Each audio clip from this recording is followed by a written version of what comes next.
Hello, this is the November 2013 video edition of the Iowa General Fund Monthly Revenue Memo.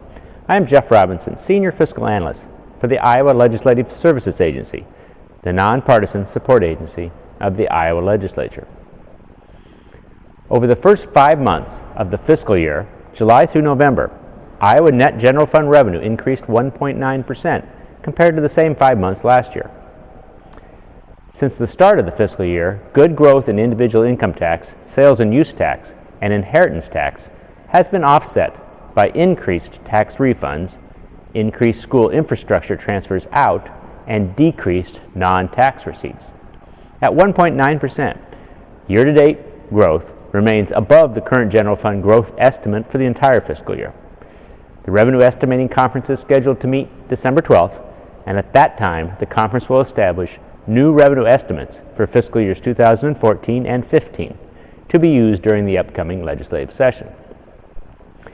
The month of November was a mildly positive month for general fund receipts as net revenue increased $10.6 million, or 1.7%, compared to last November. Refunds were higher this November, reducing revenue comparisons almost $18 million. Contributing to that number, individual income tax refunds increased $9 million, and refunds of state franchise tax, the tax paid by banks, also increased $9 million. In addition to the drag caused by tax refund growth, non-tax receipts decreased $18 million, due entirely to a change in the deposit destination for gambling tax revenue.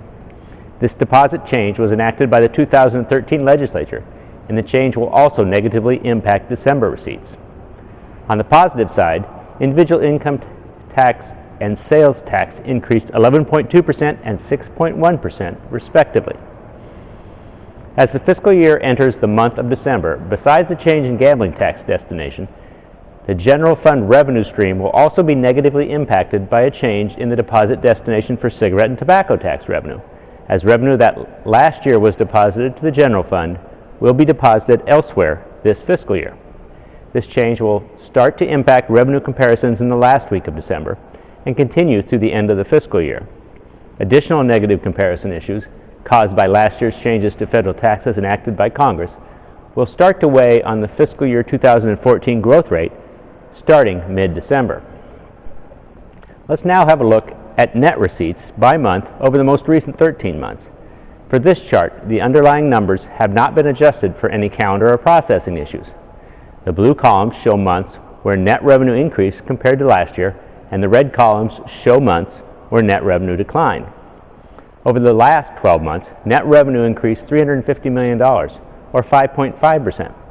This annual growth rate has been declining since May. This chart shows general fund tax revenue, net of tax refunds, as a 12-month moving total starting June 2000. The green line starts February 2010 and shows the general revenue growth trend as the state exited the most recent recession. The red line shows the accelerated growth path that started as tax year 2011 individual income tax returns began to positively impact the revenue stream in April 2012.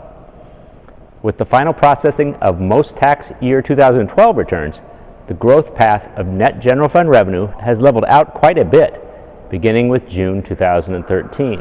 In summary, November was a mildly positive month, but adjusting for unusual issues, the month was likely much better than the actual numbers show.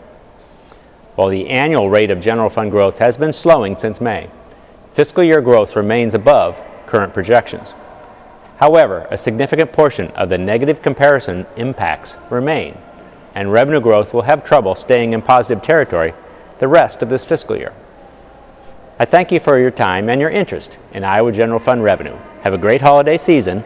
Goodbye, and please check out the next monthly video memo in early 2014.